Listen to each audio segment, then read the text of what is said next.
Hello friends, नमस्कार। एक बार फिर स्वागत करेंगे आपके अपने YouTube channel GDS GK classes में। तो दोस्तों, आज के इस वीडियो में हम यूपीपी कांस्टेबल 2024 के लिए स्टैटिक जीके के क्वेश्चन देखेंगे, जो काफ़ी ज़्यादा इंपॉर्टेंट होगा आपके एग्जाम की दृष्टि से। और ये जो क्वेश्चंस हैं, इसमें मैंने थोड़ा सा ओवरव्यू ये कर दिया है कि टू द पॉइंट्स चीज़ें लेके इसमें प्रस्तुत किया हूँ। तो वीडियो अच्छी लगे तो लाइक कमेंट शेयर करिएगा और चैनल को सब्सक्राइब करिएगा, ठीक है। तो पहले क्वेश्चन को देखेंगे कि भारत की 2011 की जनगणना के अनुसार उत्तर प्रदेश में लिंगानुपात कितना है। तो लिंगानुपात की बात करेंगे तो प्रति 1000 पुरुषों पर, ठीक है, जो महिलाओं की संख्या होती है वही आपका लिंगानुपात कहलाता है। अगर जो आपसे कोई पूछ देता है 1 नंबर में कि लिंगानुपात किसे कहेंगे, तो सिंपली आप बताएंगे कि 1000 पुरुषों पे जो महिलाओं की संख्या होती है वही लिंगानुपात होता है। तो यहाँ पूछा जा रहा है भारत की नहीं, उत्तर प्रदेश की। तो उत्तर प्रदेश में प्रति 1000 पुरुषों पे जो महिलाओं की संख्या है वो 912 है, ठीक है, 2011 की जनगणना के अनुसार। तो राइट आंसर इस क्वेश्चन को हो जाएगा आपका विकल्प ए, 912। टू द पॉइंट्स में कुछ इंपॉर्टेंट्स फैक्ट देख लेंगे कि भारत की जनगणना 2011 के अंतिम आंकड़ों के अनुसार उत्तर प्रदेश में लिंगानुपात 912 है। उत्तर प्रदेश का ग्रामीण लिंगानुपात 918 एवं शहरी लिंगानुपात 894 है। देख रहे हैं यहाँ पे अंतर, यानी शहर में जो लोग जो जागरूक हैं, यहाँ पे भ्रूण हत्याएं बहुत ज़्यादा होती हैं, और गांव में ऐसा नहीं है। संपूर्ण भारत का लिंगानुपात 943 है। अब यहाँ पे वेरी इंपॉर्टेंट ये क्वेश्चन हो जाएगा कि अगर जो आपसे क्वेश्चन में आता है कि भारत का लिंगानुपात कितना है, तो प्रति 1000 पुरुषों पे महिलाओं की जो संख्या है 943 है, ठीक है। यानी फिर भी इसमें 57 लोगों की जो महिलाओं की है संख्या कम है पुरुषों पे। अगले क्वेश्चन में है कि उत्तर प्रदेश सरकार द्वारा समाजवादी पेंशन योजना कब प्रारंभ की गई। तो देखिए, ये पूर्व मुख्यमंत्री अखिलेश यादव के समय की योजना है, और ये जनवरी 2014 में स्टार्ट की गई थी, ठीक है। और जनवरी 2014 में समाजवादी पार्टी अस्तित्व में थी उत्तर प्रदेश में, ठीक है। और समाजवादी पार्टी के जो मुख्यमंत्री थे उनका नाम था आपका श्री अखिलेश यादव, जो कि अभी इस समय आपके विधानसभा में विपक्ष के नेता के तौर पे हैं, ठीक है। चलिए इसके बारे में कुछ जान लेंगे कि उत्तर प्रदेश के पूर्व मुख्यमंत्री अखिलेश यादव की अध्यक्षता में मंत्रिमंडल में समाजवादी पेंशन योजना 28 जनवरी 2014 को मंजूरी प्रदान की गई थी। समाजवादी पेंशन योजना का लाभ 40 लाख के करीब परिवारों को पहुंचाना था। समाजवादी पेंशन योजना के तहत चयनित परिवारों को ई पेमेंट के माध्यम से 500 रुपये प्रतिमाह पेंशन मिलती थी, ठीक है। यानी साल भर में 6000 के करीब हो जाएगा आपका, ठीक है। तो ये चीज़ थी समाजवादी पेंशन योजना के अंतर्गत, ठीक। तो उम्मीद कर रहा हूँ कि ये जो आपको की पॉइंट्स दिए जा रहे हैं काफ़ी ज़्यादा महत्वपूर्ण साबित हो रहे होंगे, ठीक है। तो वीडियो अच्छी लगी तो एक बार लाइक कर दीजिएगा, ठीक है। चलिए आगे क्वेश्चन की तरफ चलेंगे अब, कि आगे क्वेश्चन में है आपके कि निम्नलिखित में से किस राज्य की पुलिस का आदर्श वाक्य है सुरक्षा आपकी संकल्प हमारा। इसका अर्थ है आपकी सुरक्षा हमारा संकल्प है। तो देखिए, ये जो आदर्श वाक्य है पुलिस का, ये आपके उत्तर प्रदेश पुलिस का आदर्श वाक्य है कि सुरक्षा आपकी और संकल्प हमारा, ठीक है। तो ये काफ़ी ज़्यादा इंपॉर्टेंट क्वेश्चन है, इसको आप वेरी इंपॉर्टेंट के लिस्ट में करके चलेंगे। इससे पहले भी कुछ क्वेश्चंस में मैंने ये चीज़ें बताई हैं, तो याद रखिएगा। उत्तर प्रदेश पुलिस का जो आपका आदर्श वाक्य है सुरक्षा आपकी संकल्प हमारा, ठीक है। चलिए अगला क्वेश्चन देखेंगे कि लिपुलेख जो दर्रा है किस राज्य में स्थित है। ये भी इंपॉर्टेंट करेंगे, ऐसे क्वेश्चन आ जाएंगे आपके एग्जाम में। तो लिपुलेख दर्रा की बात करेंगे तो ये आपके उत्तराखंड राज्य में स्थित है। तो सही उत्तर हो जाएगा यहाँ पे आपका विकल्प डी। चलिए कुछ प्रमुख दर्रों को देख लेंगे भारत में, जिनसे क्वेश्चन आने की संभावनाएं हैं। तो लिपुलेख दर्रा भारत के उत्तराखंड राज्य में स्थित है। नाथुला दर्रा की बात करेंगे तो ये सिक्किम राज्य में स्थित है। माना दर्रा आपके उत्तराखंड में ही है। सिपकिला दर्रा आपके हिमाचल प्रदेश में है। जोजिला दर्रा आपके जम्मू कश्मीर में है। और नीति दर्रा भी आपके उत्तराखंड में है।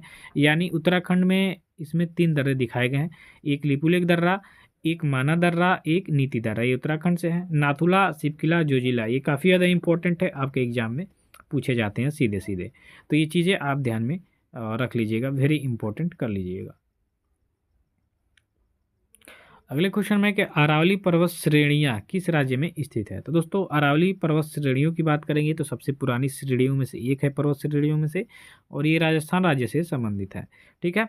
इनके बारे में कुछ महत्वपूर्ण तथ्य को हम देखेंगे, ठीक है, कि अरावली पर्वत श्रेणी गुजरात के पालनपुर से लेकर राजस्थान एवं हरियाणा से होकर दिल्ली तक लगभग 800 किलोमीटर की लंबाई में फैली है। यह भारत की प्राचीनतम पर्वत श्रृंखला है, जबकि विश्व की सबसे प्राचीन पर्वत श्रृंखलाओं में से भी एक है, ठीक है। ये देखिए यहाँ आपका इम्पोर्टेंट है। जो इसकी जो सर्वोच्च चोटी है गुरु शिखर, वो 1722 मीटर ऊंची है, ठीक है। 1722 मीटर ऊंची है गुरु शिखर जिसका नाम है। और जो आपकी अरावली श्रेणियाँ हैं ये 800 किलोमीटर की लंबाई में फैली हुई हैं, ठीक है। कहाँ से कहाँ लेके ये भी मैं बता दिया। और ये भारत की सबसे प्राचीनतम पर्वत श्रेणी है। विश्व में भी ये प्राचीनतम श्रृंखलाओं में से ही एक है। अगला है तिलैया बांध किस नदी पर निर्मित है। ये भी आपका वेरी इंपॉर्टेंट क्वेश्चन है दोस्तों। तो तिलैया बांध की बात करेंगे तो बराकर नदी पर स्थित है, ठीक है। तो राइट आंसर बी करेंगे। कुछ इंपॉर्टेंट फैक्ट इसके बारे में देखेंगे कि तिलैया बांध झारखंड के कोडरमा जिले में बराक नदी पर निर्मित है। इसका निर्माण वर्ष 1953 में हुआ था। इस बांध की लंबाई 366 मीटर है। इस बांध के द्वारा सिंचाई तथा जल विद्युत उत्पादन किया जाता है, ठीक है। तो ये कुछ की पॉइंट्स हैं इसके बारे में। अगला क्वेश्चन देखेंगे, प्रकाश वर्ष किसकी इकाई है। तो दोस्तों प्रकाश वर्ष की बात करेंगे तो ये दूरी की इकाई है, ठीक है। तो राइट आंसर सी करेंगे। कुछ इंपॉर्टेंट फैक्ट्स देखिए कि प्रकाश द्वारा एक वर्ष में तय की गई दूरी को प्रकाश वर्ष कहते हैं, यानी लाइट ईयर कहते हैं। ये 1 नंबर के क्वेश्चन में आपसे कोई भी पूछ सकता है। तो प्रकाश द्वारा एक वर्ष में तय की गई दूरी को प्रकाश वर्ष कहते हैं। एक प्रकाश वर्ष बराबर 9.46 इंटू 10⁻15 मीटर होता है, ठीक है। ये काफ़ी ज़्यादा इंपॉर्टेंट है, इसको याद रखिएगा, वेरी वेरी इंपॉर्टेंट। एक प्रकाश वर्ष बराबर कितना होता है। अगला क्वेश्चन है कि निम्नलिखित में से सबसे भारी धातु कौन है। तो दोस्तों इसमें से सबसे भारी धातु है यूरेनियम। तो राइट आंसर डी कर देंगे, ठीक है।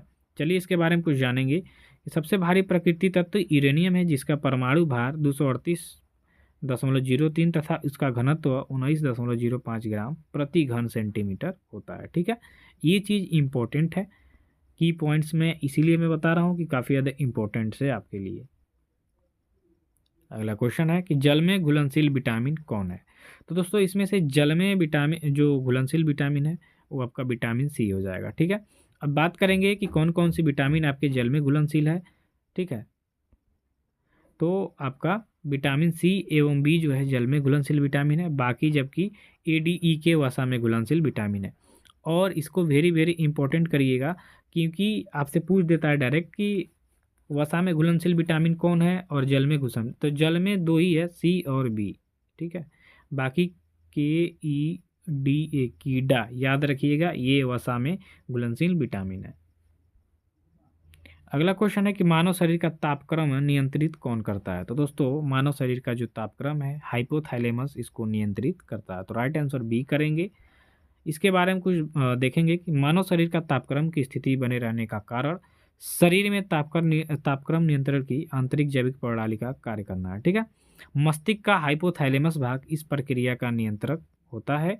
और हाइपोथैलेमस का एक भाग उच्च तापक्रम को और दूसरा भाग निम्न तापक्रम को बनाए रखने का कार्य करता है।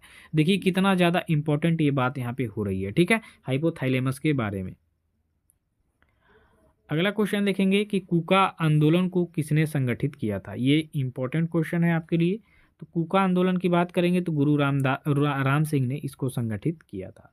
अब इसके बारे में कुछ जानेंगे कि अप्रैल 1857 में बैसाखी के दिन पंजाब के लुधियाना जिले के भैड़ी में कूका आंदोलन शुरू किया गया। नामधारी आंदोलन के नेता बाबा राम सिंह महाराजा सिंह के गठबंधन के खिलाफ संघर्ष से प्रेरित थे और इन्होंने सामाजिक सुधारों के लिए काम किया और अंग्रेजों के खिलाफ राजनीतिक लड़ाई का आह्वान किया था, ठीक है। चलिए अगला क्वेश्चन है कि अखिल भारतीय किसान सभा का गठन कब हुआ। तो दोस्तों यहाँ पे बात करेंगे अखिल भारतीय किसान सभा की। तो ये 1936 में अस्तित्व में आया था, इसका गठन हुआ था। इसके बारे में कुछ महत्वपूर्ण पॉइंट्स हैं कि अखिल भारतीय किसान सभा भारत के किसानों का एक संगठन है जिसकी स्थापना अप्रैल 1936 में स्वामी सहजानंद सरस्वती ने की थी तथा NG रंगा इसके सचिव चुने गए, ठीक। तो ये काफ़ी ज़्यादा इंपॉर्टेंट है, यहाँ से भी क्वेश्चन आ सकता है। अगला क्वेश्चन है यहाँ पे कि 1857 के विद्रोह के समय भारत का जो गवर्नर जनरल था कौन था। तो दोस्तों 1857 के विद्रोह के समय भारत का जो गवर्नर जनरल था चार्ल्स जॉन कैनिंग था, ठीक है। तो राइट आंसर ए करेंगे। और देखेंगे इनके बारे में। तो 1857 के विद्रोह के दौरान लॉर्ड कैनिंग भारत के गवर्नर जनरल थे, जो 1856 से 1860 तक थे। ठीक है, वे 1858 में भारत के पहले वायसराय भी बने थे। तो यहाँ से भी क्वेश्चन आता है आपके एग्जाम में। अगला क्वेश्चन है कि पहली औद्योगिक क्रांति किस देश में हुई थी। तो दोस्तों पहली औद्योगिक क्रांति की बात करेंगे तो इंग्लैंड में शुरू हुई थी। तो राइट आंसर बी करेंगे। इसके बारे में कुछ इंपॉर्टेंट फैक्ट, 1780 और 1850 के दशक के बीच ब्रिटेन में उद्योग और अर्थव्यवस्था के परिवर्तन को पहली औद्योगिक क्रांति कहा जाता है। ठीक है, यानी आपसे कोई पूछे कि सबसे पहली औद्योगिक क्रांति कहाँ शुरू हुई थी दोस्तों, तो इंग्लैंड में। औद्योगिक क्रांति ग्रेट ब्रिटेन में शुरू हुई और कई तकनीकी और स्थापत्य नवाचार ब्रिटिश मूल के थे। अगला क्वेश्चन है कि नौटंकी कहाँ का एक लोक नृत्य है। तो ये आपका काफ़ी चर्चित क्वेश्चन हो जाएगा और ये उत्तर प्रदेश से संबंधित है। तो राइट आंसर सी करेंगे। थोड़ा सा देखेंगे, नौटंकी उत्तर प्रदेश का लोक नृत्य है। इसका तात्पर्य गायन के साथ और उसके माध्यम से अभिनय करना है। उत्तर प्रदेश के अन्य लोक नृत्यों में रसलीला, कजरी, झोरा, चैता आदि भी है। तो इनको भी आप इंपॉर्टेंट करेंगे, तो वेरी इंपॉर्टेंट है। ठीक है, तो आज के वीडियो में बस इतना ही, मिलते हैं नेक्स्ट वीडियो में। तब तक के लिए धन्यवाद। और 8 बजे आज शाम को आपको हिंदी की क्लास दी जाएगी यूपीपी कांस्टेबल के लिए, तो जुड़ना ना भूलें। धन्यवाद।